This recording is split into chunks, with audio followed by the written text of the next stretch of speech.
ठीक है, देखो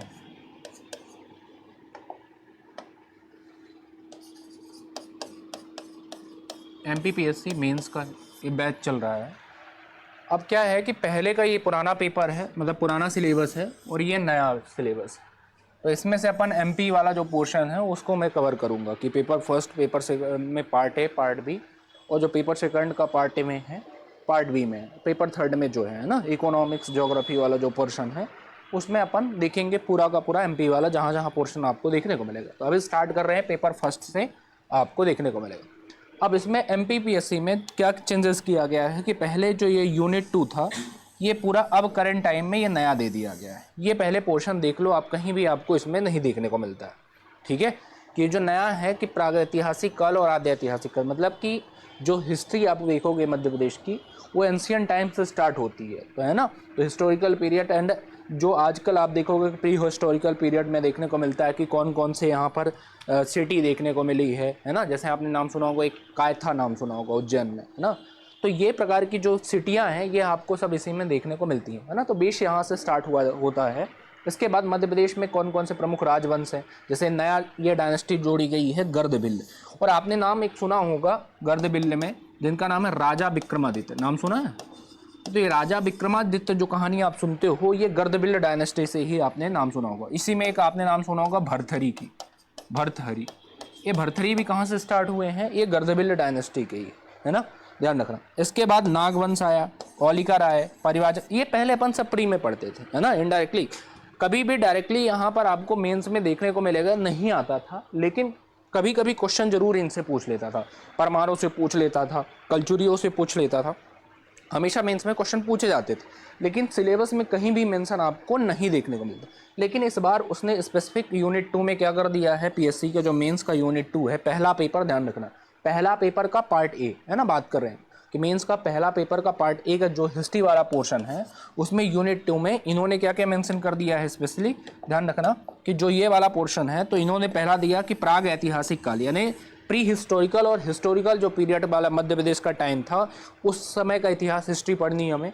फिर मध्य प्रदेश के प्रमुख राजवंश पढ़ने, और प्रमुख राजवंशों में उन्होंने कौन कौन से दिया है, पहला तो गर्दभिल्ल वंश दिया है, नागवंश पढ़ना है, औलिकर जो मंदसौर का जो औलिकर वंश, मौलिक उस समय मंदसौर का पुराना नाम दशपर हुआ करता था, तो औलिकर वंश यहाँ पर देखने को मिलेगा। फिर परिवाजक वंश आपको देखने को मिलेगा, ठीक है। इसके बाद कल्प वंश आपको देखने को मिलेगा, गुर्जर प्रतिहार देखने को मिलेगा, कलचुरी, चंदेल, परमार, तोमर, गौड़ वंश और कक्षवाद वंश। इन सभी डायनेस्टियों को हमको क्या करना है, एंशियंट टाइम की जो ये थी इनको पढ़ना पड़ेगा, ठीक है। इसके बाद अगला आ जाओ, दूसरा देखो, यहां देखना, दूसरा में है अब क्या है, इसके बाद यहां पर थोड़ा सा आपको देखने को मिलेगा, ठीक है। यहां पर भी आपको मध्य प्रदेश आपको थोड़ा सा देखने को मिलेगा। ये है मध्य प्रदेश में, मध्य प्रदेश का स्वतंत्रता आंदोलन। उस टाइम पे आपको देखने को मिलते हैं कि जब मध्य प्रदेश में इंडिपेंडेंस चल रही थी, स्वतंत्रता की बात चल रही थी, कौन कौन से आंदोलन यहाँ पर हुए, कौन कौन से व्यक्तियों ने इन आंदोलनों में भाग लिया है, उसको अपन को यहाँ पर पढ़ना पड़ेगा, मध्य प्रदेश के स्वतंत्रता आंदोलन, ठीक है। क्लियर हो गया यहाँ तक। फिर इसके बाद जो यूनिट 4 है ये पूरा का पूरा क्या है, मध्य प्रदेश आपको देखने को मिलता है। तो यहाँ नया टॉपिक जोड़ा गया, ये गणतंत्र के रूप में भारत का, ये तो भारत का है, ठीक है, राज्यों का पुनर्गठन। अब इनमें राज्यों में पुनर्गठन में मध्य प्रदेश के राज्य के रूप में जब गठन हुआ, यानी पहले देखोगे कि मध्य प्रदेश जो पोर्शन हुआ करता था, तो जब हमारा भारत आज़ाद हुआ, इधर देखना थोड़ा सा मैप में आप लोग, कि जब भारत आज़ाद हुआ तो भारत आज़ाद होने के बाद 4 पार्ट में डिवाइडेड किया गया। कौन कौन से सर, पार्ट ए, ठीक है, part B and part C and part D, ये 4 पार्टों में भारत को डिवाइडेड किया गया। थोड़ा सा समझना बेस, जब पार्टी में इंडिया आज़ाद हुआ 1947 में, सॉरी 1947 में, तो उस समय भारत को अब बात आई कि भारत को कितने क्षेत्रों में डिवाइड किया गया, तो 4 पार्टों में इंडिया को डिवाइड किया गया। और पार्ट ए में उन क्षेत्रों को रखा गया जो पूरी तरीके से अंडर कंट्रोल किसके हैं, ध्यान रखना, ब्रिटिशरों के, कि वह क्षेत्र जो पूरी तरीके से किसके कब्जे में था, ब्रिटिश गवर्नमेंट को, उस क्षेत्र को किस में रखा हमने, पार्ट ए में, ठीक है। जैसे एक एग्जांपल से बात करूं कि मध्य प्रदेश का जो बरार वाला रीजन था, और जो आजकल करंट में यदि हम इधर मैप में देखो, ये पूरा का पूरा उस समय का मध्य प्रदेश था, ध्यान रखना, ये पूरा, फिर इंक्लूडेड छत्तीसगढ़ महाराष्ट्र का ये वाला पोर्शन एंड देन ये वाला जो था बरार वाला रीजन, ये पूरा क्षेत्र किसमें इंक्लूडेड था, मध्य प्रदेश के अंदर। तो ये वाला जो क्षेत्र पोर्शन आया था, ये वाला जो क्षेत्र था ये पूरा का पूरा, ये क्षेत्र में पूरी तरीके से अंडर कंट्रोल किसके था, ब्रिटिश गवर्नमेंट के। ठीक है, ध्यान रखना कि ये क्षेत्र किसके अंडर कंट्रोल में हुआ करता था, ब्रिटिश गवर्नमेंट के। तो इसको किसमें रखा हमने, पार्ट ए में। तो पार्ट ए में हमने किसको रखा था, वह क्षेत्र जो पूरी तरीके से किसके क्षेत्र अधिकार में आता था, ब्रिटिश सत्ता के यानी अंग्रेजों की सत्ता में आता था। क्लियर हो गया। इसके बाद दूसरी बात करें अपन पार्ट बी की, तो पार्ट बी की बात करते हैं। तो पार्ट बी में उस क्षेत्र को हमने भारत में रखा जो बड़ी बड़ी रियासतों के अंतर्गत आता था, यानी प्रिंसली स्टेट जो हुआ करते थे, यानी बड़ी बड़ी क्षेत्र में जो रियासतें हुआ करती थी। क्लियर है बात समझ में। रियासत मतलब जो हमारा जैसे राजा महाराजाओं का जहाँ पर रूल चल रहा है, आपने नाम सुना होगा ग्वालियर में एक रूल चलते थे जिनका नाम था सिंधिया। ये कैसी रियासतें थी, बड़ी रियासतें थी। ठीक है, उसी प्रकार इंदौर में एक रियासत चलती थी जिनका नाम था होलकर। तो ये कैसी रियासतें थी, ब्रिटिश मतलब बड़ी रियासतें थी। तो पार्ट बी में भारत में हमने किसको रखा, वह क्षेत्र जो बड़ी देशी रियासतों के अंडर कंट्रोल में हुआ करता था। पार्ट सी में किसको रखा सर, कि जो छोटी रियासतें हुआ करती थी, जैसे भारत मध्य प्रदेश में एक थी, जैसे यहाँ पर रूल करती थी बघेल वंश। कौन सी, बघेल वंश है, बघेल डायनेस्टी रूल करती थी। तो इसको कहाँ रखा हमने, पार्ट सी के अंतर्गत, यानी वह क्षेत्र जो छोटी रियासतों के अंतर्गत आता था उसको किसमें रखा, पार्ट सी में रखा। क्लियर हो गया। और पार्ट डी में सिर्फ किसको रखा था हमने, अंडमान एंड निकोबार को, जो अंडमान और निकोबार आइलैंड भारत में है उसको रखा था। क्लियर हो गया। तो भारत का वह क्षेत्र, भारत को जब आज़ादी मिली तो आज़ादी के बाद कितने क्षेत्रों में डिवाइड किया हमने, 4 क्षेत्रों में। और 4 क्षेत्रों में जब डिवाइड किया, part A, part B and part C and part D. Clear हो गया यहाँ तक। और मध्य प्रदेश को कितने क्षेत्रों में रखेंगे, 3 पार्ट में। क्यों, क्योंकि पार्ट डी में हमने भारत में सिर्फ कौन से क्षेत्र को रखा था, अंडमान और निकोबार द्वीप समूह। क्लियर हो गया। वो भारत में आता है, मध्य प्रदेश में था नहीं, तो इसलिए मध्य प्रदेश को हमने आजादी के बाद कितने पार्टों में डिवाइड किया बेटा, ध्यान रखना 3। कौन कौन से, part A, part B and part C. Clear हो गया। फिर वही भारत के कंसेप्ट में मध्य प्रदेश को भी रखेंगे। पार्ट ए में किस क्षेत्र को रखेंगे, जो पूरी तरीके से अंडर कंट्रोल किसके है, ब्रिटिशरों का। तो ये वाला जो क्षेत्र है, सेंट्रल प्रोविंस एंड बरार वाला जो रीजन था, ये किसके क्षेत्र में आता था, ब्रिटिश सत्ता के रीजन। अब आगे समय डिटेल में पढ़ेंगे कि कैसे रहा है, कैसे इन्होंने कैप्चर किया, क्यों किया, क्या रीजन था कैप्चर करने की, पूरी जब डिटेल में पढ़ेंगे तब आपको इसमें पूरी की पूरी चीजें समझ में आ जाएंगी। क्लियर हो गया। तो पार्ट ए में हमने किसको रख दिया सर, ये वाले एरिया को। पार्ट बी में किसको रख दिया, जो बड़ी देशी रियासत थी। तो बड़ी देशी रियासत कौन थी, ये वाला क्षेत्र, सिंधिया और होलकर। इसको नाम हमने दे दिया समय सेंट्रल इंडिया। ठीक है, ध्यान रखना। और ये वाला जो रखा पार्ट सी में, तो छोटी देशी रियासत है जिनका नाम हमने रखा विंध्य प्रदेश। क्लियर हो गया यहाँ तक, चीजें ध्यान रखना। तो विंध्य प्रदेश को किसमें रख दिया, बघेल वंश के अंतर्गत, क्योंकि एक छोटी रियासत थी तो इसका नामकरण कर दिया हमने विंध्य प्रदेश। अब क्या हुआ कि जब अलग अलग क्षेत्रों में क्या होना स्टार्ट हो गया, राज्यों का गठन स्टार्ट हो गया।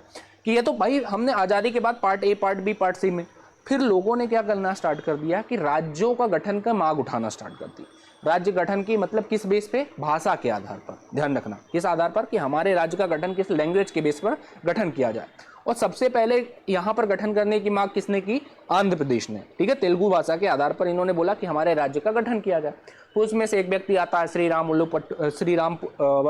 उलुपोट्टी, है ना। तो इन्होंने क्या करना स्टार्ट कर दिया, भूख हड़ताल की, और सरकार के पक्ष में क्या करना स्टार्ट कर दिया, हड़ताल करना स्टार्ट कर दिया। पहले अलग अलग कमेटियां बनी, लेकिन सभी कमेटियों ने क्या कर दिया, इसको खारिज कर दिया। जिसके बेस पे फिर यहाँ के जो आंध्र महासभा के लीडर थे जिनका नाम था श्री राम उलुपोट्टी, इन्होंने भूख हड़ताल पे बैठकर लगातार 57 दिन तक क्या किया, 57 डेज तक भूख हड़ताल किया, और फिर डेथ हो गई। तो जो इनके प्रशंसक थे, इनके चाहने वाले लोग थे, ये चारों तरफ क्या करना स्टार्ट कर दिए, विद्रोह करना स्टार्ट कर दिया। तो सरकार को दबाव में बसाने के बाद सबसे पहले भाषा के आधार पर क्या करना पड़ा, किसको बनाना पड़ा, आंध्र प्रदेश को मद्रास से अलग करके किससे बनाना पड़े, ध्यान रखना, आंध्र प्रदेश को नया राज्य बनाना पड़ा। अब क्या हुआ कि जब चारों तरफ डिमांड, भाई आंध्र प्रदेश तो भाषा के आधार पर उठना स्टार्ट हो गया। फिर जब कहते हैं ना, खीरे को देखकर खीरा, तरबूजे को देखकर तरबूजा रंग बदलता है, तो उसी तरह फिर और राज्य बोलते हैं कि भैया हम भी तो हैं ना, हमारे राज्य का भी भाषा के आधार पर गठन करो। फिर सरकार ने फाइनली एक कमेटी बनाई जिनका नाम था फजल आयोग। किसकी अध्यक्षता में, ध्यान रखना, फजल आयोग, मतलब फजल आयोग का गठन किया, है ना। इसे ही बोलते हैं अपन राज्य पुनर्गठन आयोग। ठीक है, तो इस बेस पर क्या किया, इन्होंने बोला भैया फजल अली साहब ने क्या किया कि अनुशंसा की, देखा कि कौन कौन से राज्य बन सकते हैं, और इनकी अनुशंसा पर फाइनली राज्य पुनर्गठन बिल आयोग आता है। और 1956 को, ध्यान रखना, 1 नवंबर 1956 को कुल कितने जिले बने, तो ध्यान रखना 14 राज्य बनाए गए। ठीक है, और 6 केंद्र शासित प्रदेश यूटी बनाई गई। ध्यान रखना 14 कितने बनाए गए स्टेट, जिसमें से एक कौन सा था अपना मध्य प्रदेश। तो यही पूछा गया है कि राज्य पुनर्गठन आयोग के अंतर्गत, ध्यान रखना ये क्वेश्चन दिया गया है यहाँ पर कि यहाँ पर हमको पढ़ना पड़ेगा यूनिट 4 में कि राज्यों का जो पुनर्गठन है ना, तो राज्यों का पुनर्गठन कौन कौन से राज्यों का भारत के कंसेप्ट में पढ़ना पड़ेगा। फिर उसने साफ साफ दिया है कि मध्य प्रदेश राज्य के रूप में जो गठन हमें देखने को मिलेगा, यानी जो पूरी 1947 से 1956 इसको पढ़ना पड़ेगा, पूरा कैसे कैसे मध्य प्रदेश का गठन हुआ उसको पढ़ना है। फिर इन्होंने बताया कि स्वतंत्रता प्राप्ति के पश्चात प्रमुख घटनाएं कौन कौन सी आपको मध्य प्रदेश में देखने को मिली है, उनको भी पढ़ना पड़ेगा। फिर इन्होंने साथ में क्या दे दिया यहाँ पर, भारतीय सांस्कृतिक एवं विरासत, यानी मध्य प्रदेश का जो आर्ट एंड कल्चर वाला जो पार्ट है ना, उसको अपन को मध्य प्रदेश के संदर्भ में पढ़ना पड़ेगा। ठीक है, इन्होंने स्पेशल मेंशन किया कि भारत का सांस्कृतिक विरासत, साथ में इन्होंने ब्रैकेट में लिखा मध्य प्रदेश के विशेष संदर्भ में, यानी मध्य प्रदेश से रिलेटेड जो भारतीय आर्ट एंड कल्चर है उसको जरूर आपको पढ़ना पड़ेगा, है ना, ये चीजें ध्यान रखना। फिर प्राचीन काल से आधुनिक काल तक की विभिन्न कला, प्रारूप, साहित्य एवं जितनी भी वास्तुकला चीजें हैं, कोई मंदिर बनी, कोई मस्जिद बना, कोई प्लेस ऐसा है ना, ये सब चीजें कहाँ पढ़नी पड़ेगी आपको, यहाँ पर पढ़ना पड़ेगा। ठीक है, इसके बाद मध्य प्रदेश के जो विश्व धरोहर स्थल है, जैसे विश्व यानी वर्ल्ड हेरिटेज साइट डिक्लेयर किया गया, मध्य प्रदेश में 3 वर्ल्ड हेरिटेज साइट है ना, कौन कौन सा है, खजुराहो, सांची और भीमबेटका, आपने पढ़ा ना, ये 3 क्या है, वर्ल्ड हेरिटेज साइट। तो इनको बारे में आपको थोड़ा सा डिटेल में यहाँ पर पढ़ना पड़ेगा। 3 नंबर में क्वेश्चन पूछ लिया जाएगा आपसे, यहाँ पर 5 नंबर में क्वेश्चन पूछ लिया जाएगा। सांची के बारे में बताओ, तो सांची के बारे में क्या बताओगे आप कि पहली बात कहाँ पर लोकेटेड है, किस नदी के किनारे है ना, इसे कब वर्ल्ड हेरिटेज साइट डिक्लेयर किया गया, फिर इससे खासियत क्या क्या है, यहाँ पर क्या क्या है, कौन से बौद्ध स्तूप हैं, इस बौद्ध स्तूपों का निर्माण किसके द्वारा कराया गया। तो ये सारी चीजें आपको कहाँ पढ़नी पड़ेगी, इन वर्ल्ड हेरिटेज साइटों में डिक्लेयर करना पड़ेगा। क्लियर हो गया यहाँ तक, कोई दिक्कत नहीं आया समझ में। अब इसके बाद यूनिट 5 स्टार्ट करते हैं। यूनिट 5 में देखना थोड़ा सा यहाँ क्या क्या चेंजेस हुए यूनिट 5 में, ये देख लो। अब यहाँ देखो, ये चीजें पहले कुछ भी नहीं थी, है ना, ये वाला कुछ भी नहीं था, बस ये पोर्शन था और मध्य प्रदेश में ये वाला पोर्शन था। ठीक है, तो ये वाला सेम है और यहाँ पर थोड़ा सा बदला गया है, ध्यान रखना। यूनिट 5 में चेंजेस हुए और यूनिट 3 में चेंजेस हुए हैं, है ना, ये चीजें। अब इनमें देखना थोड़ा सा प्रिंसिपल स्टेट में क्या क्या चेंजेस हैं, ये देखना थोड़ा सा। ठीक है, मध्य प्रदेश की प्रमुख रियासतें इन्होंने दे दी है और प्रमुख रियासतों में इन्होंने मेंशन किया कौन कौन सी। सबसे पहले तो ध्यान रखना गोंडवाना, ठीक है, इसके बाद बुंदेला यानी बुंदेल जो रूल कर रहे थे, फिर बघेल वंश, बघेल अभी हमने बताया ना आपको, जो विंध्य प्रदेश वाला रीजन था, फिर इंदौर का होलकर। देखो मध्य प्रदेश में यहाँ पर हम बात कर लेते हैं, मैप में तुम्हें बना देता हूँ मैं, ठीक है, ये मध्य प्रदेश का मैप है, इमेजिन करना। तो यहाँ पर ये रूल करता था रीवा सतना वाले में, इधर करते थे बघेलखंड, यानी जो मध्य प्रदेश का बघेल राज्य इधर रूल करता था। मध्य प्रदेश का जो पूर्वी उत्तर पूर्वी जो क्षेत्र है रीवा सतना, यहाँ पर कौन रूल करता था, बघेल वंश। ठीक है, इसके बाद दूसरा है तुम्हारा गोंडवाना, तो ये जबलपुर मंडला सिवनी वाला जो गोंड साम्राज्य यहाँ पर रूल करता था, तो ये वाला कौन सा आएगा, गोंडवाना। क्लियर हो गया। यानी दक्षिण पश्चिमी की बात करते, दक्षिण पूर्वी की बात करते, तो यहाँ पर कौन रूल कर रहा था, गोंडवाना, गोंड रियासत रूल करती थी। बुंदेला यानी बुंदेलखंड वाले क्षेत्र में, है ना, सागर छतरपुर पन्ना वाले रीजन में आपको देखने को मिलेगा, निमाड़ी और टीकमगढ़ वाले एरिया में कौन से देखने को मिलता है, यहाँ पर बुंदेला रूल कर रहे थे। क्लियर हो गया, बुंदेला। ठीक है, इसके बाद आप देखोगे होलकर, तो होलकर किधर कर रहे थे भाई साहब, इंदौर में। इधर कौन रूल कर रहा था, इंदौर वाले क्षेत्र में, इंदौर और खंडवा खरगोन वाले क्षेत्र में कौन थे, इधर होलकर। फिर इसके बाद सिंधिया देखने को मिलेगा, तो ग्वालियर वाले रीजन में, इधर वाले में कहाँ, सिंधिया। हालांकि ये स्टार्टिंग किए थे उज्जैन से, सिंधिया कि रूल करना स्टार्ट कहाँ से किया था, उज्जैन से। फिर उज्जैन से कैसे पहुंचे ये कहाँ पर, ग्वालियर पहुंचे। ग्वालियर में कैसा रूल करना स्टार्ट किया इन्होंने, ये सारी प्रोसेस अपन को देखना, कौन कौन से राजा हुए, क्या क्या इन्होंने निर्माण किया, इनकी खासियत क्या है, कौन कौन से युद्ध लड़े, तो ये कैसे बने हैं, ये पूरा इतिहास अपन को पढ़ना पड़ेगा। ठीक है, इसके बाद बात करते हैं अपन भोपाल। तो भोपाल रियासत में, यानी यहाँ पर जो ये जो रियासत थी, तो यहाँ पर आपको देखने को मिलता है कि भोपाल का जो वो स्थापना की थी, वो की थी दोस्त मोहम्मद खान ने, है ना, भोपाल रियासत। और इनके निजामों से बड़े संबंध थे, निजाम मतलब हैदराबाद की नीचे की बात कर रहा हूं मैं। ठीक है, तो यहाँ पर फिर धीरे धीरे एक टाइम ऐसा आया कि जब बेगमों को रूल करना स्टार्ट किया, तो कई बेगम इसमें आई, है ना, और उस बेगमों ने यहाँ पर रूल करना स्टार्ट कर दिया। तो बेगम को रूल पढ़ना पड़ेगा, दोस्त मोहम्मद खान से स्टार्ट करना पड़ेगा और पूरे बेगमों तक हमको इनको देखना पड़ेगा। ठीक है, फिर इसके बाद स्वतंत्रता प्राप्ति तक जो हमें देखना पड़ेगा कि स्वतंत्रता प्राप्ति तक इनका क्या क्या योगदान है। क्लियर हो गया।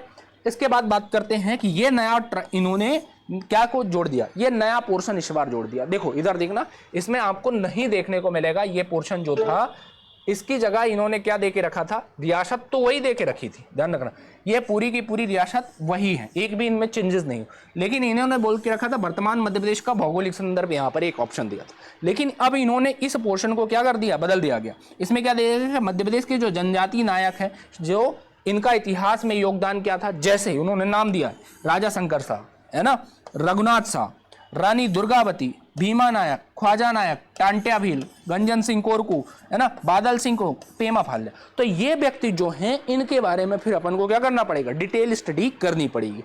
क्लियर हो गया, समझ में आ गया? तो ये सारे के सारा पूरा सिलेबस है, बन जाएगा। समझ में आया यहाँ तक? तो हम स्टार्ट करते हैं यूनिट, यहाँ से ध्यान रखना, कहाँ से, यूनिट 5 से। मध्य प्रदेश में हम कौन सा पेपर लेके चलेंगे, तो ध्यान रखना पेपर फर्स्ट का पार्ट ए और यूनिट 1, ठीक है।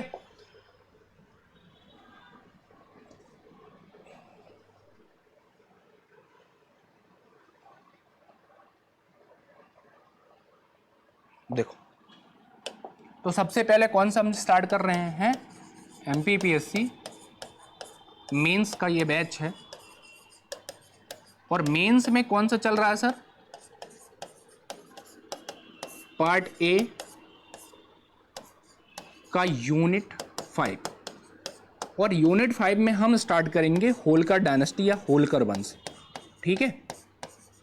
होलकर वंश कैसे क्वेश्चन आते हैं, क्या क्वेश्चन आने की प्रोबेबिलिटी है, कैसे बनते हैं, क्या इतिहास था इनका, इनकी उत्पत्ति कैसी हुई, इनको फिर ये मालवा में कैसे अपने आप को स्टेब्लिश किए, इनका जो आर्ट एंड कल्चर था ये क्या था, किससे किससे इन्होंने वॉर लड़ी, क्या कहानी थी, ये पूरी की पूरी एक एक रियासत के बारे में अपन देखना स्टार्ट करेंगे। बन जाएगा यहाँ तक, ठीक है, समझ में आया? अब ध्यान से समझना।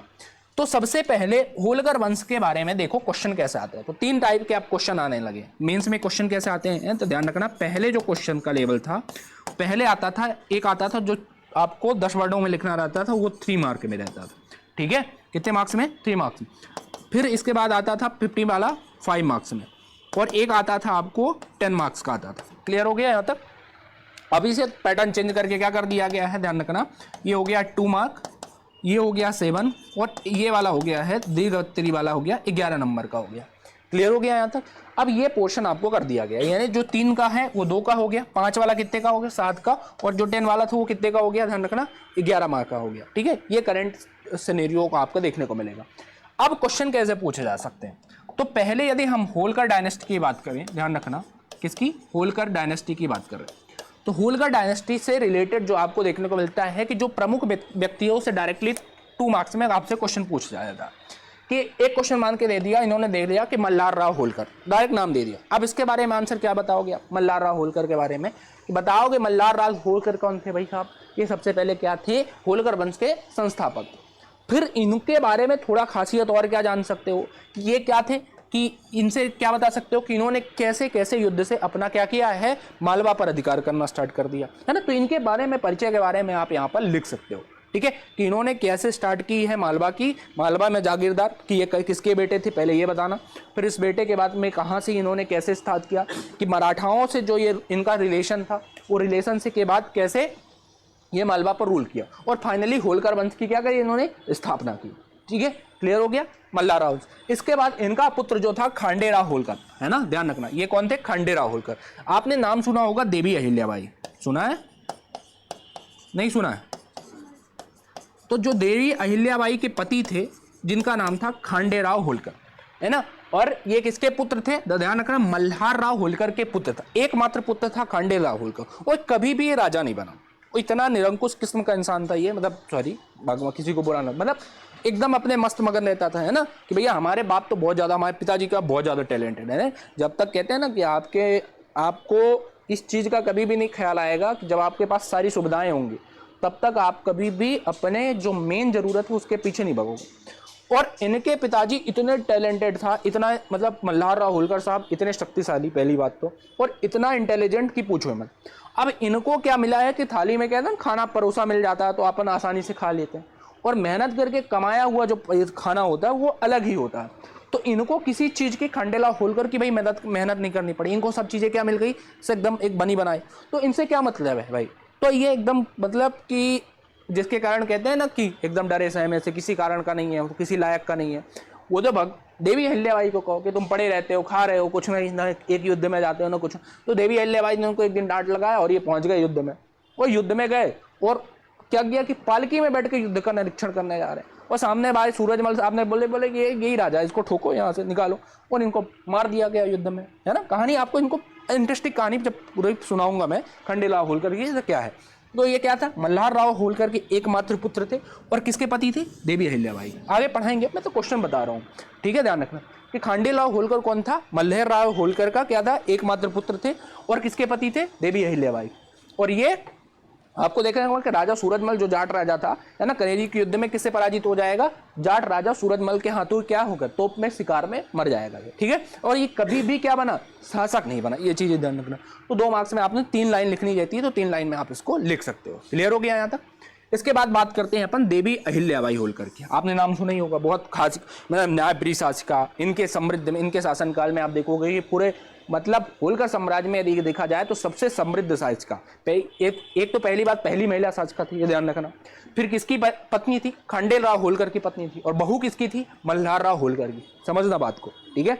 इन्होंने, इनके कार्यकाल में जो होलकर वंश था बहुत ही संपन्न था, ध्यान रखना। चाहे कुछ युद्ध कौशल में निपुण थी, पहली बात तो, है ना। युद्ध कौशल के साथ साथ इन्होंने क्या किया कि अपने इंदौर में बहुत सारी चीजों का निर्माण कराया, चाहे बावड़ी हो, चाहे जलाशय हो, चाहे आपको हॉस्पिटल हो। उस कार्यकाल में स्थापत्य कला में आप देखोगे कि इंदौर साम्राज्य में आपको देखने को मिलेगा कि बहुत ज्यादा क्या हुआ, चाहे धार्मिक आप देखोगे क्षेत्र से देखोगे, चाहे आप एडमिनिस्ट्रेशन के क्षेत्र में देखोगे, चाहे आपको प्रजा के क्षेत्र में देखो, हर क्षेत्र में इन्होंने क्या किया, एक बहुत ही बड़ा विकास किया देवी अहिल्याबाई होलकर ने। इसीलिए ऐसे देवी नहीं माना जाता, है ना, ध्यान रखना, देवी का दर्जा दिया गया, ध्यान रखना। अहिल्याबाई को इसीलिए क्या दिया गया है इंदौर में, देवी, क्योंकि इंदौर की प्रजा के लिए इन्होंने बहुत बड़ा योगदान किया। इंदौर हो चाहे आपको उस समय आपको खरगोन में रूल कर रहे थे, महेश्वर में, ध्यान रखना।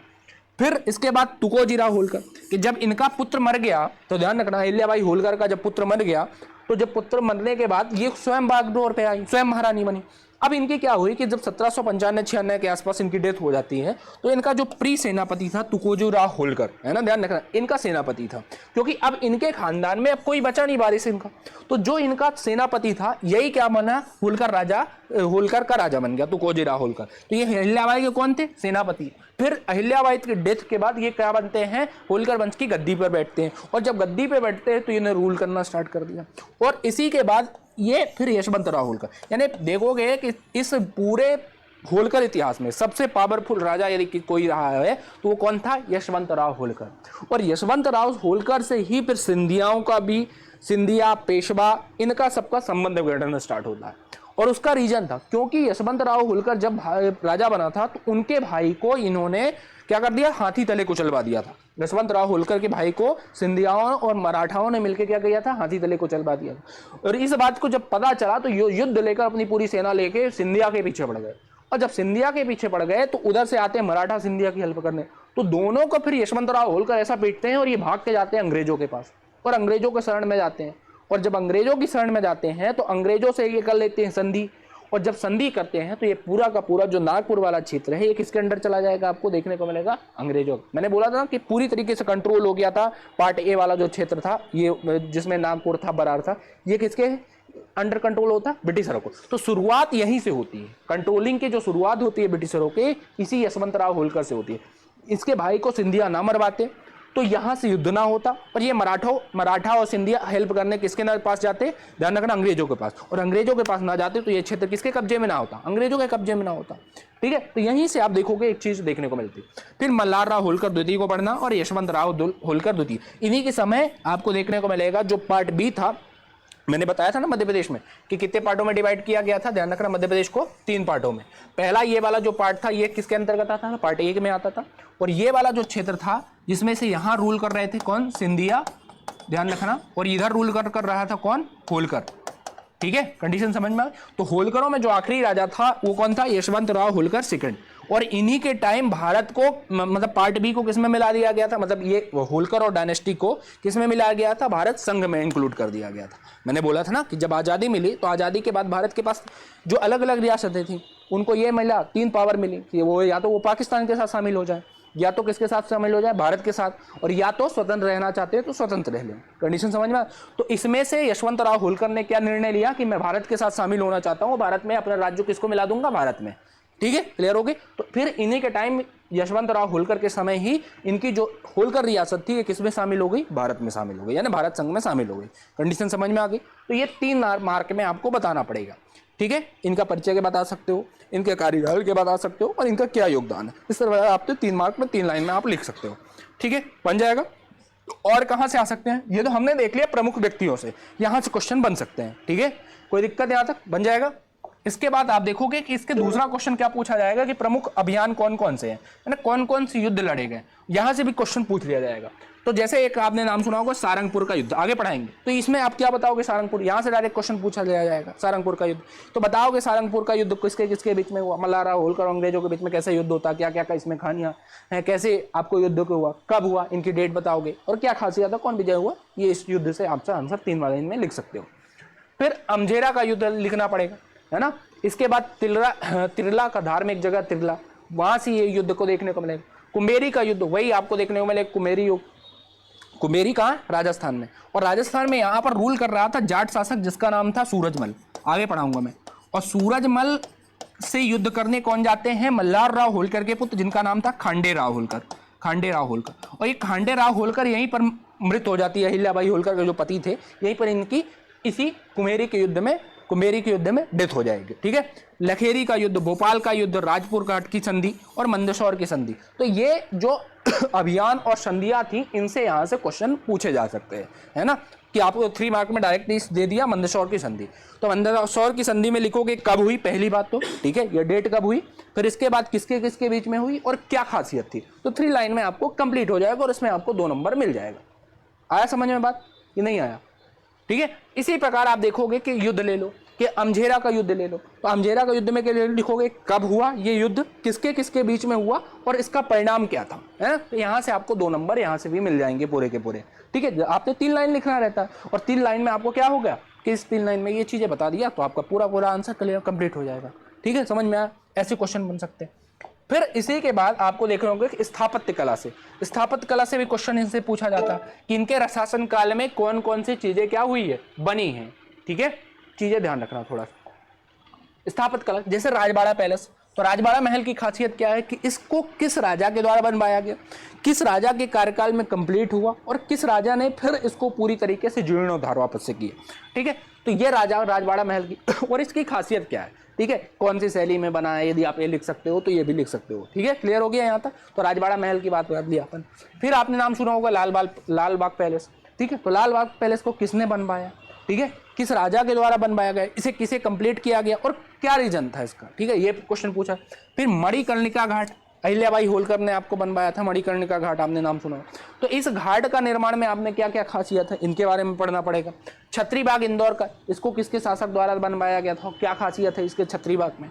ठीक है, मंदिरों का निर्माण एवं पुनर्निर्माण, जो मंदिर इंदौर शहर में है, या फिर आपको पुनर्निर्माण, जैसे आपने देखोगे कि वाराणसी में इन्होंने कुछ बनवाया था, सोमनाथ के मंदिर का जीर्णोद्धार वापस अहिल्याबाई होलकर ने कराया था। तो इनकी खासियत से यहाँ पर डायरेक्टली क्वेश्चन कोई भी पूछ सकते हैं। ठीक है, तो इनके बारे में अपन को पढ़ना पड़ेगा। ठीक है, क्लियर हो गया यहाँ तक। इस प्रकार से क्वेश्चन डायरेक्टली लिखे जाते हैं, क्वेश्चन पूछे जाते हैं और इनके बारे में आंसर दिया जाता है। ठीक है, और ये रहे अति लघु उत्तरीय प्रश्न। अब अति लघु उत्तरीय प्रश्न में क्या क्वेश्चन आ सकता है, पहली बात तो कि होलकर वंश के प्रमुख शासकों पर टिप्पणी किया। अब होलकर वंशों पर प्रमुख शासकों पर टिप्पणी करना है, तो प्रमुख शासन मेन कौन थे कि सबसे पहले जैसे बताया हमने कि मल्हारराव होलकर कौन था, यहाँ इसका संस्थापक था। इसके बारे में कुछ थोड़ा सा डिटेलिंग बता दिया। फिर इनका पुत्र कौन हुआ, खंडेराव होलकर, इनके बारे में बता दिया। खंडेराव होलकर के बाद इनका पुत्र बना, ठीक है, उनके पुत्र के बारे में बताना। फिर अहिल्याबाई एज संरक्षिका के रूप में काम करेगी, फिर अहिल्याबाई रानी बनती है, फिर इनका सेनापति बनता है। तो इस प्रकार हमको पूरे इनके शासकों के बारे में खासियत मेन चीजें बतानी पड़ती है। ठीक है, जब आप पूरी चीजें पढ़ लोगे तो अपने आप लिखना स्टार्ट कर दोगे। ठीक है, इसके बाद होलकर वंश के संस्थापक के रूप में मल्हारराव की भूमिका क्या है, कंडीशन समझ में आए कि संस्थापक के रूप में मल्हारराव होलकर की भूमिका बताना है कि कैसे इन्होंने होलकर वंश की स्थापना कहां पर की, सर इंदौर में की। ठीक है, क्या खासियत थी और क्या क्या इन्होंने योगदान दिया है अपनी, जब इंदौर होलकर वंश की इन्होंने स्थापना की। ठीक है। तो इसके बारे में पूरा का बताना है कि ये युद्ध जीता इन्होंने, ठीक है। इस युद्ध के जीतने के बाद फिर फाइनली इनको कैसे होलकर साम्राज्य मिला, कैसे ये देवास की बड़ी पाती से लेकर इंदौर तक इन्होंने शासन किया, तो ये पूरी की पूरी जानकारी आपको कहाँ देनी पड़ेगी, होलकर साम्राज्य में यहाँ पर, ठीक है।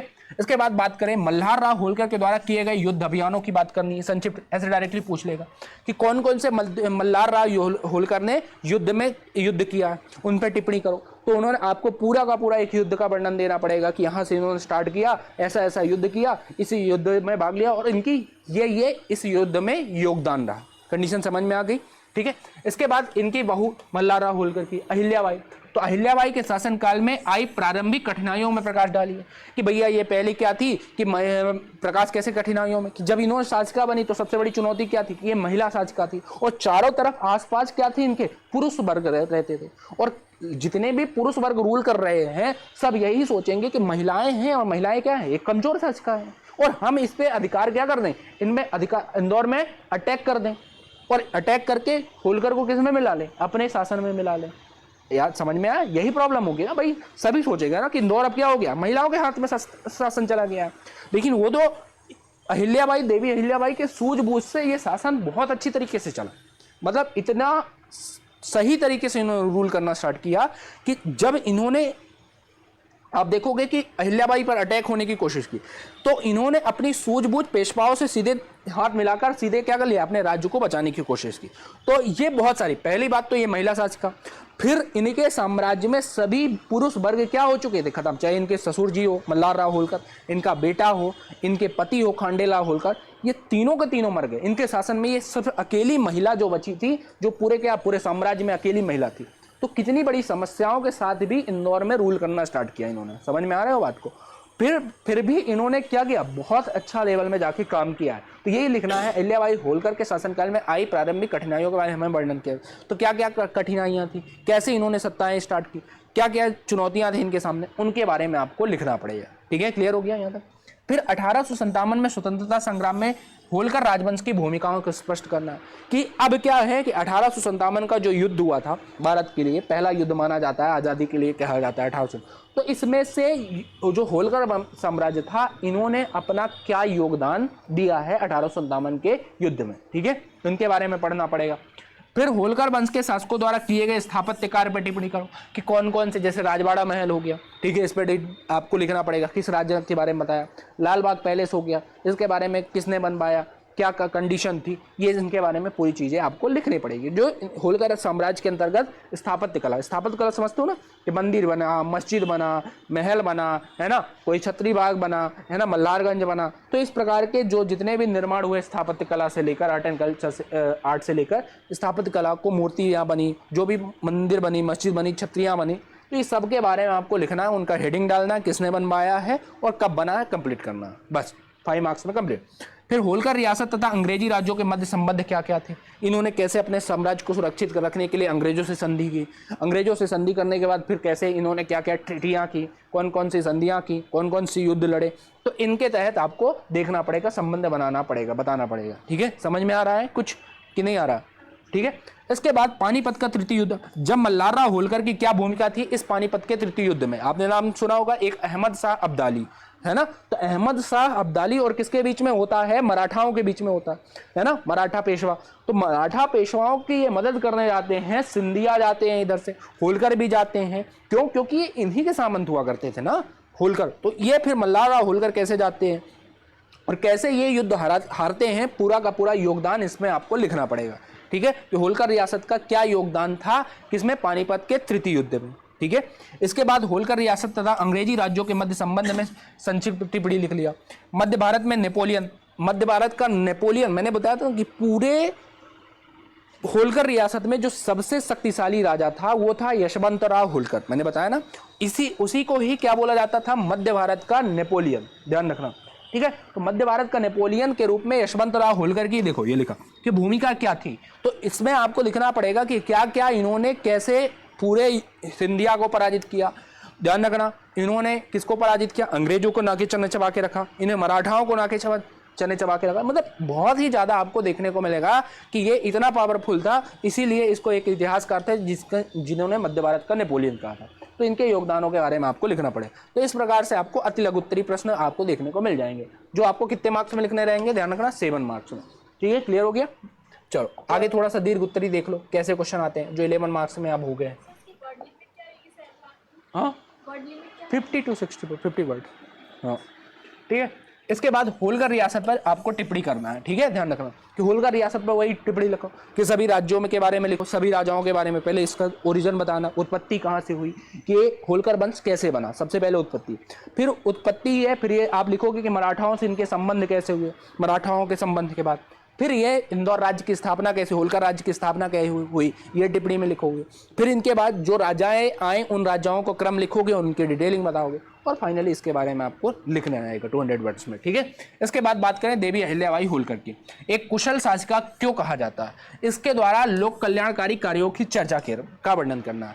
मतलब अहिल्याबाई होलकर को एक कुशल शासिका क्यों बोला जाता है, क्यों बोला जाता है, क्योंकि इन्होंने एक तो महिला के होते हुए अपने राज्य को सुदृढ़ तरीके से, व्यवस्थित तरीके से क्या किया, शासन को चलाया, और फिर अपनी प्रजा की भलाई के लिए इन्होंने बहुत सारे योगदान दिए हैं, जिसमें से राज्य को सुरक्षित रखने के लिए अपने युद्ध कला की नीति को दिखाया। ठीक है, इन्होंने अपने सूझबूझ से बहुत सारे युद्धों को होने से बचाया, युद्ध ही नहीं करने दिया इन्होंने अपने युद्ध को, मतलब अपनी सूझबूझ के तरीके से। और फिर दूसरा क्वेश्चन दिया गया है कि लोक कल्याणकारी कार्यों के बारे में वर्णन किया। लोक कल्याणकारी कार्य का कहने का मतलब क्या होता है कि जो प्रजा के हित में कार्य किए गए। प्रजा के हित में कार्य क्या हुए कि बहुत सारी, जैसे बात करूं कि मैं किसी जलाशय का निर्माण कर दिया, कि लोगों को पानी के लिए क्या बना दिया, जलाशय का निर्माण करा दिया, लोगों को ठहरने के लिए कोई आश्रम टाइप की बावड़ियां बनवा दी। ठीक है, लोगों को ठहरने के लिए बावड़ियां बना दी, मंदिरों का निर्माण कर दिया, है ना। तो इस प्रकार क्या किया इन्होंने, जो जो कार्य करे, हॉस्पिटलों को बनवा दिया। तो इस तरह से ये काम क्या किया, लोक कल्याणी कार्य जो जो इन्होंने किया है, तो उनके बारे में क्या करना है, बताना पड़ेगा। क्लियर हो गया, यहां तक बन जाएगा यहां तक।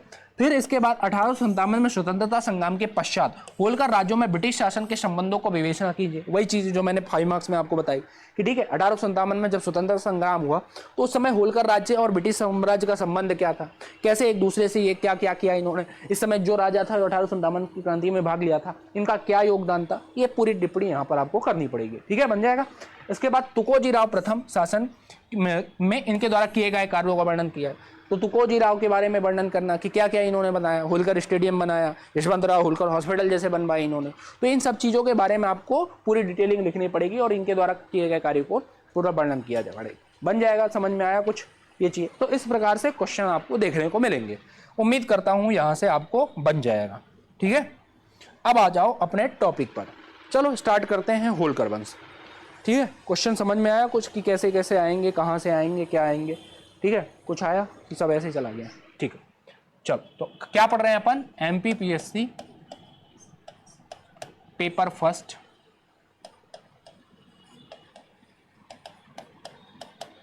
और पेपर फर्स्ट का कौन सा पोर्शन पढ़ रहे हैं, पार्ट ए। और पार्ट ए में पढ़ रहे हैं हम, ध्यान रखना, यूनिट 5। और यूनिट 5 में स्टार्ट किया हमने होलकर वंश, होलकर डायनेस्टी, होलकर वंश। ठीक है, ध्यान रखना होलकर वंश में कौन सी डायनेस्टी पढ़ रहे हैं, होलकर डायनेस्टी। अब देखो होलकर डायनेस्टी की खासियत क्या है, कहाँ से स्टार्ट होता है। ठीक है, चले पढ़ें, स्टार्ट करें। पानी है इसमें।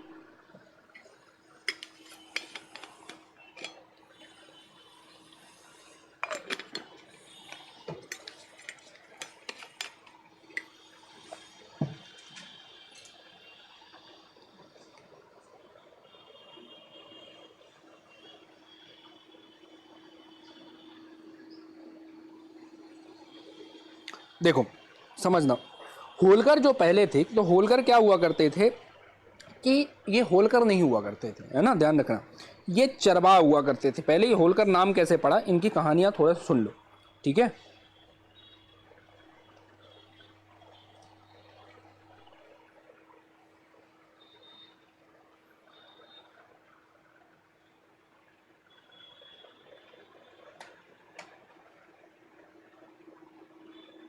एक सेकंड रुकना।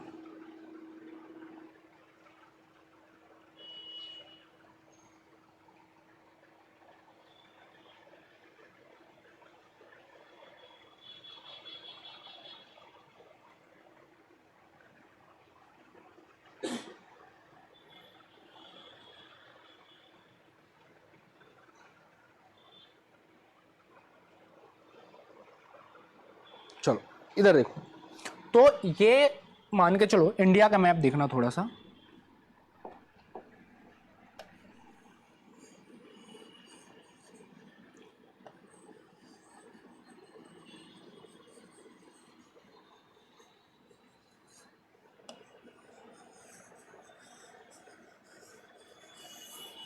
समझ आ, ये है उत्तर प्रदेश, ये है मध्य प्रदेश। पहली बात तो करंट का मध्य प्रदेश यहाँ पर है ना, ये चीज़ें ध्यान। यहाँ है उत्तर प्रदेश, और उत्तर प्रदेश में आपने एक नाम सुना होगा मथुरा, सुना है।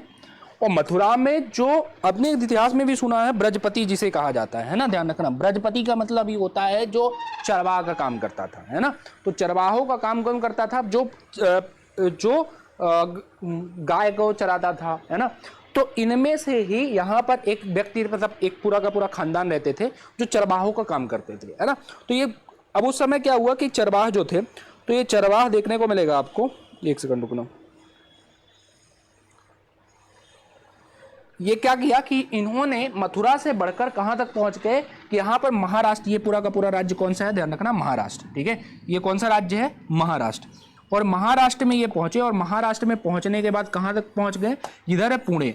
पुणे में एक जगह थी होल नामक, कौन सा है? होल। एक जगह थी पुणे में होलकर। तो मथुरा से जो ये चरवाह थे ये पहुंच गए कहां पर? होल। और होल में ये क्या काम करना स्टार्ट कर दिया? ये बस गए यहाँ पर आकर, और धीरे धीरे धीरे धीरे यहाँ पर अपने आप को, मतलब एक गरीब फैमिली से बिलोंग करते थे इनके जो पिताजी थे। और इनके पिताजी का नाम क्या था? तो ध्यान रखना, खांडू जी। मल्हारराव होलकर के पिताजी का नाम क्या था? खांडू जी।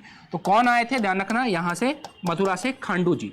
तो खांडू जी ने क्या करना स्टार्ट कर दिया कि मथुरा से पहले ये चरवाह का काम करते थे, और ये चरवाह में चारा की गाय चारे की तलाश में कहां पर पहुंच गए? पुणे में। और पुणे में एक जगह थी होल, ध्यान रखना, कहां पर? होल। और होल में आकर बस गए, और यहाँ पर पटेलों का काम करना। पटेल का कहने का मतलब होता है जो गांव का हेड होता है ना, तो उस समय पटेल कहलाता था, यानी गांव का जो सरपंच का मुखिया के अंडर जो काम करता था वो कौन करता था? पटेल कहलाता था। तो ये गांव के सरपंचों का काम क्या करने लगे? स्टार्ट कर दिया, पटेलों का काम करना स्टार्ट कर दिया। कौन? खांडू जी राव होलकर। कंडीशन समझ में आ रही है? बोलो। अब इनका जो पुत्र था जिनका नाम था मल्हारराव होलकर, क्या नाम था? मल्हारराव होलकर।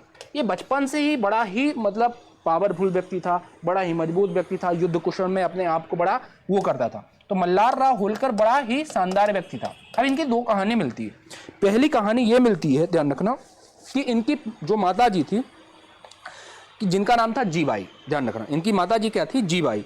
तो जीबाई ने क्या किया कि देखोगे आप कि जीबाई थोड़ा सा इनके पिताजी से कुछ अनबन हुई, तो ये अपने बेटे मल्हारराव होलकर को लेकर कहाँ पहुंच गई?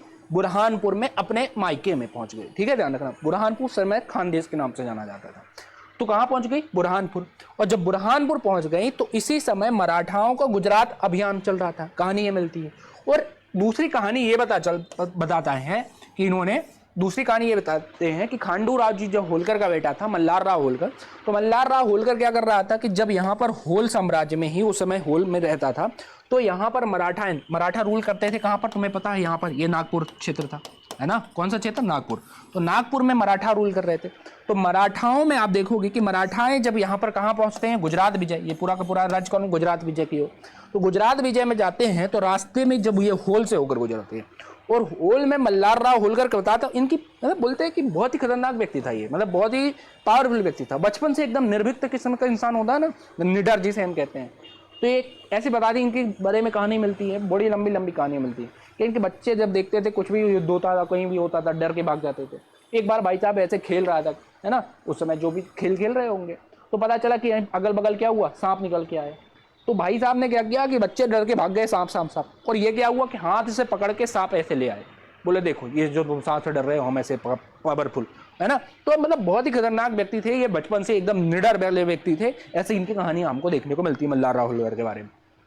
तो इन्होंने क्या किया कि जैसे ये मतलब 16, 17, 18, 20 साल का ये लड़का रहा होगा, तो उस समय जब ये नागपुर में जो पेशवाओं का रूल चल रहा था, आपने नाम सुना होगा, बाजीराव का नाम सुना होगा, है ना, छत्रपतियों का नाम सुना होगा, तो ये पूरे के पूरे आपने नाम देखोगे, अभी इनकी पूरी डिटेल में कहानी पढ़ाऊंगा मैं, परेशान मत हो। तो नागपुर से ये कहाँ जा रहे थे, गुजरात विजय की ओर जा रहे थे। तो इनके जो कुछ सेना में थे, तो इन्होंने इनसे ये पूछा, मल्हार राव ने देखा कि भैया कहाँ जा रहे हो, बोला युद्ध करने जा रहे हैं, तू भी चलेगा? तो मजाक मजाक में उनके सेनापतियों ने बोला हाँ हम भी चलेंगे, चलो चलो चलो। तो ये बोला कि भैया पापा से परमिशन मांगेंगे तो पापा जाने नहीं देंगे। तो ये चुपचाप क्या हुआ कि इन्हीं के युद्ध में इन्हीं के सेना के साथ भाग गया। कहाँ पर? गुजरात विजय। और साथ में यहाँ पे बाजीराव पेशवा थे उस समय। तो बाजीराव जो थे, तो बाजीराव ने इनके युद्ध किशोर को बड़ा शानदार दिखा। ध्यान रखना कि उस समय कौन थे, हालांकि उस समय जो राजा था वो बालाजी विश्वनाथ था। ध्यान रखना उस समय जो पेशवा हुआ करता था, देखो दो चीजें थी इसमें। क्या था, पहली बात तो मराठाओं में, एक चीज थोड़ा सा इंडिया की हिस्ट्री में दे आपका, मराठा शासन में जो मेन राजा हुआ करता था उसे क्या बोलते थे अपन? छत्रपति। क्या बोलते थे? छत्रपति। और ये छत्रपति का जो प्रधानमंत्री हुआ करता था, पीएम हुआ करता था, उसे क्या बोलते थे? पेशवा। क्या बोलते थे? पेशवा, है ना। वो पहला पेशवा जो बोला जाता है उसी को ही बोलते हैं अपन, किसको? बालाजी विश्वनाथ को। ध्यान रखना, विश्वनाथ को। और इन्हीं का पुत्र जो हुआ है, बालाजी विश्वनाथ का पुत्र ही हुआ है बाजीराव जो फर्स्ट हुआ है। ध्यान रखना, आपने पढ़ा है ना मराठा, क्या? हाँ, मस्तानी बाजीराव वाला जो कहानी आपने सुनी है ना, ये इन्हीं बालाजी राव पुत्र, इन्हीं का पुत्र होगा जो आगे चल के रूल करेगा। ठीक है, ध्यान रखना कि बालाजी जो बाजीराव फर्स्ट होगा मस्तानी वाला, ये बालाजी विश्वनाथ का ही पुत्र होगा। ठीक है, क्लियर हो गया। और आपने छत्रपतियों का नाम सुना होगा, शंभूजी, आपने नाम सुना होगा, छत्रपति शिवाजी नाम सुना है ना। तो ये छत्रपति शिवाजी, ये शंभूजी जो है शिवाजी, ये पूरे के पूरे कौन थे? शिवाजी के बाद संभाजी के बाद आपको देखने को मिलता है साहू जी। तो ये पूरे के पूरे क्या थे? जो छत्रपति बनते रहे। फिर इन्हीं के अंडर में क्या होता था? ध्यान रखना, पेशवा बना। और पेशवाओं की शक्ति तब बढ़ गई जब संभाजी के टाइम पे आपको देखने को मिलता, सॉरी उनके पास, साहू जी के पास। तो साहू जी जब राजा बने, छत्रपति बने, तो ये थोड़े से कमजोर टाइप के व्यक्ति थे। और जैसे कमजोर थे तो प्रधानमंत्री के बाद साथ पेशवा के पहले, यानी प्रधानमंत्री का समझते हो, प्रशासनिक एडमिनिस्ट्रेशन किसके पास होगा? पेशवा के पास। और पेशवा का जैसे ही शंभू आपको देखने को मिलेगा, शंभू जी जब राजा बनते हैं, शंभू जी छत्रपति बना, तो ये कमजोर थे थोड़ा सा, मतलब डरे किस्म के इंसान थे। तो पेशवाओं को इन्होंने क्या बोला, भैया तुम्हें आर्मी की शक्ति भी हम दे देते हैं, यानी प्रशासनिक एडमिनिस्ट्रेशन था ही, और साथ में इनको क्या मिल गया? ध्यान रखना, आर्मी की शक्ति भी मिल गई, यानी आपको सैन्य शक्तियां भी मिल गई। तो इससे इस टाइम पे भी पेशवा क्या हो जाता है? बहुत ज्यादा स्ट्रांग हो जाते हैं। ठीक है, छत्रपति से भी क्या हो जाते हैं? ये ज्यादा स्ट्रांग हो जाते हैं। तो इस समय फिर पेशवा जब स्ट्रांग हो गए और इन्हीं के समय फिर बहुत ज्यादा युद्ध लड़े गए और बहुत ज्यादा क्या हुआ, कंडीशन आपको देखने को मिलेगी पूरी। तो हमने कहानी स्टार्ट कहां से की? ध्यान रखना कि एक चारागाह हुआ करता था, चारा चरवाहा मतलब समझते हो, जो चारे चराने का, गाय चराने का काम करते थे। कहां पर रूल करते थे? मथुरा पे। तो मथुरा में जो खांडू जी जो थे, ये खांडू जी, ये कहाँ रूल करते थे? मथुरा में। मथुरा से कहाँ पर आए? महाराष्ट्र आए। महाराष्ट्र में एक जगह पुणे, जो महाराष्ट्र का जिला पुणे, और पुणे में एक जगह होल नामक स्थान, ये होल नामक स्थान पर ही आकर बस गए। तभी से फिर, और महाराष्ट्र की एक खासियत है, जिस गांव से आप रिलेटेड हो उसी गांव के आप लोग नाम, आपने नाम सुना तेंदुलकर, नाम सुना? तेंदुलकर महाराष्ट्र में एक जगह है, उसी के कारण जाति बन गई। मतलब जो क्षेत्र महाराष्ट्र का है उसी क्षेत्र से जातियां बन गई, है ना। तेंदुलकर, गावस्कर, ये सब कहाँ है? महाराष्ट्र में एक जगह थी, है ना। उसी जगह के कारण क्या हो गया? उस जगह का नाम पड़ गया, है ना। तो इसी प्रकार जब ये आए, कौन? खांडू जी मथुरा से आए, कहाँ पर? महाराष्ट्र में, पुणे में होल नामक स्थान पर। और जब होल नामक स्थान पर बन गए, बैस गए, तो ये तब से क्या कहलाए? होलगर कहलाए। कंडीशन समझ में आई कि होलगर कैसे कहलाई? ये कि जब ये मथुरा से चरवाहा का काम करते थे और आकर कहाँ बस गए? महाराष्ट्र के पुणे में। और पुणे में कहाँ पर आकर बस गए? होल नामक स्थान पर। और होल नामक स्थान से जब आकर बस गए, तब से ये क्या कहलाए? होलकर कहलाए। क्लियर हो गया? कंडीशन समझ में आ गई? यस और नो? नहीं समझ में आया? तो कहने का मतलब कि खांडू जी राव का बेटा जो था, खांडू जी राव का बेटा हुआ जिनका नाम था मल्हार राव होलकर। और ये कहानी इनकी मल्हार राव होलकर की कैसे स्टार्ट होती है? तो मल्हार राव होलकर ने देखा कि जब पेशवाएं जो थे इस समय, उस समय पेशवा कौन था? बालाजी विश्वनाथ। तो बालाजी विश्वनाथ कहाँ जा रहा था? ध्यान रखना, गुजरात विजय की ओर। तो जब गुजरात विजय की ओर जा रहे थे तो इन्होंने बीच में होल नामक गांव से प्रस्थान किया। तो होल नामक गांव में जब मल्हार राव होलकर वहां पर खेल रहा था, तो पूछा इनके सैनिक से, भैया कहाँ जा रहे हो? तो बोला, भैया जा रहे हैं हम युद्ध करने, चलोगे क्या? कहें हाँ चलेंगे। अब ये बोले कि यदि मैं परमिशन लेके जाऊंगा पापा से, तो पापा जाने नहीं देंगे। कौन? खांडू राव होलकर। तो इन्होंने चुपचाप क्या हुआ, बिना परमिशन लिए कहाँ भाग गया? इनकी बालाजी विश्वनाथ की किसमें? सेना में शामिल हो गया और पहुंच गया गुजरात। और गुजरात में जब देखा तो अपने युद्ध कला से क्या हुआ? बहुत सारे लोगों को परास्त किया, बहुत लोगों को मारा। तो बालाजी विश्वनाथ ने क्या किया? इस युद्ध कला को देखकर भाई ये कौन आ गया, ये कौन सा हमारे सेना में व्यक्ति भिड़ गया, तो इसकी युद्ध कला से बड़ा ही प्रसन्न हुए। बोले भैया इतना पावरफुल व्यक्ति हमारे सेना में कैसे आ गया, कहाँ से आया? तो उसका क्वेश्चन पूछना स्टार्ट कर दिया कि ये कौन आ गया हमारी तरफ से, कैसा युद्ध लड़ रहा है।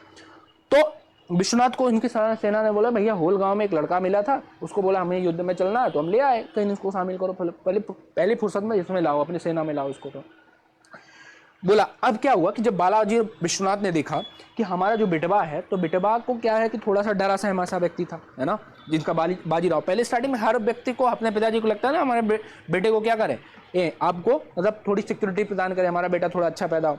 तो उस समय इनका जो बालाजी विश्वनाथ का बेटा था जिनका नाम था बाजीराव, आपने नाम सुना होगा, मस्तानी बाजीराव फर्स्ट, है ना, तो बाजीराव को के संरक्षण के तौर पर किसको नियुक्त कर दिया, मल्हारराव होलकर, कि भैया तुमको अब क्या करना है, किसका पर्टिकुलर क्या है, बाजीराव की क्या करना है, सेवा करना है ना, यानी जो खास व्यक्ति होता है ना, तो खास व्यक्ति कौन को किसको नियुक्त कर दिया, मल्हार। अब तुम सोच रहे हो कि पहले ये चारागाह, और चारागाह से एकाएक इसकी किस्मत बदली, देख रहे हो मल्हारराव होलकर की, कि युद्ध अभियान में गया, कहाँ पर, गुजरात में सर, और गुजरात में जैसे ही गया तो अपने युद्ध कौशल से को खूब सारा दिखाया, जिससे कौन प्रसन्न हुए, बालाजी विश्वनाथ। और जब बालाजी विश्वनाथ प्रसन्न हुए, बोले भैया ये तो बढ़िया पावरफुल व्यक्ति है, और इसको किसके संरक्षण में रख दो, अपने पुत्र बिटवा का जिनका नाम था बाजीराव, इसके संरक्षण के तौर पर रख दिया इन्होंने। और फिर जब संरक्षण के तौर पर रख दिया, तो फिर इन्होंने बाजीराव जब अपने सत्ता में आता है, तो बाजीराव क्या करता है कि जब कहते हैं ना, आपने एक मूवी देखा होगा बाजीराव मस्तानी, देखा है ना, तो उसमें क्या होता है कि जब छत्रपति बात करता है, छत्रपति की अब भाई बालाजी विश्वनाथ की अब तो डेथ हो गई, तो अगला पेशवा किसको नियुक्त किया जाए, बात आई। तो इन्होंने जब इसके प्रशंसक जो थे बाजीराव, तो बोला भैया बाजीराव 20 साल का लड़का मात्र, है ना, 20 साल का लड़के को कैसे पेशवा वो कर देते हैं। तो उस समय जो देखने को मिलेगा, तो छत्रपति जो, अब थोड़ी सी कहानी समझना, इनकी खासियत, किनकी, बाजीराव की, थोड़ी सी इनकी कहानी पढ़ो, फिर आगे हम अपने टॉपिक में आते हैं। तो बाजीराव को जब पेशवा बनाया गया, तो बाजीराव को पेशवा बनाने से पहले इनके पिताजी पेशवा थे जिनका नाम था बालाजी विश्वनाथ। तो विश्वनाथ की डेथ के बाद क्या हुआ कि अब पेशवा अगला नियुक्त करना था किसको, बाजीराव।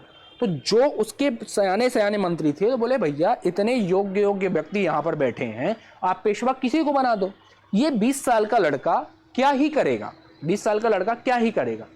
तो लेकिन छत्रपति जानता था कि ये योग्य पुत्र का, योग्य पिता का ये योग्य बेटा होगा। तो इन्होंने इनकी परीक्षाएं ली कि भैया तुम पेशवा बनने के लिए आपको क्या करना पड़ेगा, परीक्षाएं। तो उसमें मूवी में दिखाया गया है कि एक बोलता है कि भैया आपको शस्त्र के साथ साथ शास्त्र की भी परीक्षा देनी पड़ेगी, वो बोला ना, तो बोलता है कि आपने, वो बोलता है, और तलवार में ये निपुण होते थे, तलवार चलाने में, लेकिन उसने बोला ये तलवार नहीं, अब क्या करना है तुम्हें, किसकी नियुक्ति करनी, धनुष बाण से चलाना। तो फिर वो मोर पंख लगाता है, फिर बोलता है कि दिल्ली, ये जो है दिल्ली सल्तनत जो है इसका मेन जड़ है, और ऐसा कुछ डायलॉग बोलता है यहाँ पर मूवी में, देखना तो आपको देखने को मिलेगा। तो फिर ये परीक्षण देता है और फिर ये पेशवा के लिए नियुक्त होता है। तो तभी कहते हैं कहीं, हाँ तभी यहाँ पर छत्रपति जो बोलते हैं इसके बारे में कि तुम, इसमें कोई संकोच, कोई संदेह की बात, निसंदेह है, किसी संदेह की बात नहीं है कि तुम योग्य पिता के योग्य बेटे हो। तभी तो पेशवा नियुक्त किया गया। और फिर यहाँ पर बाजीराव पेशवा, तो बाजीराव पेशवा क्या करेगा कि जितने भी लोग इनके मंत्रियों थे, इनके उसमें पेशवाओं के मंत्रिमंडल में थे, तो सभी मंत्रिमंडलों को क्या कर दिया, पूरी तरीके से हटा देगा।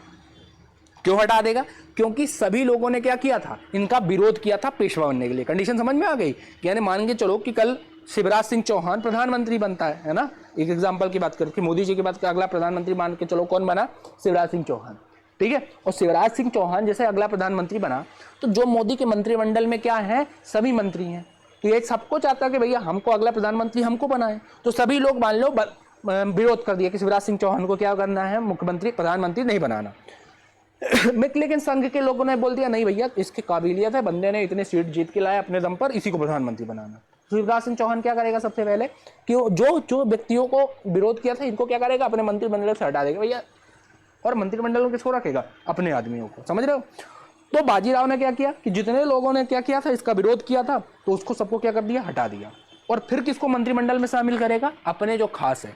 उनमें खास कौन थे, इनके होलकर, मैंने बताया ना अभी, मल्हारराव होलकर, ध्यान है, इनके खास व्यक्ति था मल्हारराव होलकर, पूरी सेवा में लग गया था। किसने नियुक्त किया था, ध्यान रखना, बालाजी विश्वनाथ। कहते हैं ना कि इसके पिताजी ने इसके लिए बहुत कुछ बना के दिया गया। ये पहले जानते थे कि इसका विरोध होगा, इसीलिए इसकी सेना में, इसके संरक्षण में पहले से ये टीम तैयार करके चले गए थे। बालाजी विश्वनाथ होलकर को दे के चले गए, सिंधियाओं को दे के चले गए, है ना, पावर व्यक्ति की पहले से ही इन्होंने वो हो गया। तो पुराने व्यक्तियों को सबको हटाकर मंत्रिमंडल में किसको दे दिया? होलकर को दे दिया, सिंधिया को दे दिया, पवारों को दे दिया। कंडीशन समझ में आ? तो इस प्रकार से ये मराठाओं के साथ बनना स्टार्ट हो गए, मंत्रिमंडल में शामिल। यानी तुम देख रहे हो, एक चरवाहा आया, पहले चरवाहा थे इनके पिताजी, चरवाहा से ये क्या हुआ, इसके बाजीराव के सेवक हुए, और सेवक से आज किस में शामिल हो गए? मंत्रिमंडल में। और फिर फाइनली ये जब जाते हैं युद्धों में, कि कौन से युद्ध से, ये कैसे युद्ध करते हैं, पूरी कहानी आपको आगे समझ में आएगी जब हम कंडीशन इनकी बताएंगे, ठीक है। तो ये कैसे फिर इनको मालवा का साम्राज्य मिलता है, देवास और इंदौर की बड़ी पाती देखने को मिलती है, इनको मिलती है, और कैसे मालवा वाला रीजन फिर तीनों क्षेत्रों में सिंधिया, पवार और होलकरों में डिवाइड करके दे दिया जाएगा। कंडीशन समझ में आ गई? चलो तो अब अपने टॉपिक की ओर लौटते हैं। बेस समझना कि यहाँ है मथुरा, समझना थोड़ा सा, मथुरा, और मथुरा कहाँ पर है सर? यूपी में। तो यूपी में यहाँ पर रूल कर रहे थे चरबा, है ना, कौन रूल करते? चरबा। तो इनके जो पिताजी खांडू जी थे, ये क्या हुआ करते? चरबा। और ये यहाँ से पलायन करके कहाँ पर पहुंचे सर? महाराष्ट्र। कहाँ पर पहुंचे? महाराष्ट्र। और महाराष्ट्र में पुणे में पहुंचे। कौन से? पुणे, जो लीना नदी के तट पर था ये इनका जो होल गांव, और पुणे में एक जगह है होल, यहाँ पर पहुंच गए। कंडीशन समझ में आ गई? जब होल पहुंचे तो होल में आकर बस गए कौन? खांडू जी राव होलकर। सब लिखाऊंगा, परेशान मत हो। खांडू जी, क्लियर हो गया यहाँ तक? ठीक है, खांडू जी। खांडू जी के बाद इनका जो बेटा था, जिनका नाम था मल्हार राव होलकर। क्या नाम था इनका? मल्हार राव होलकर।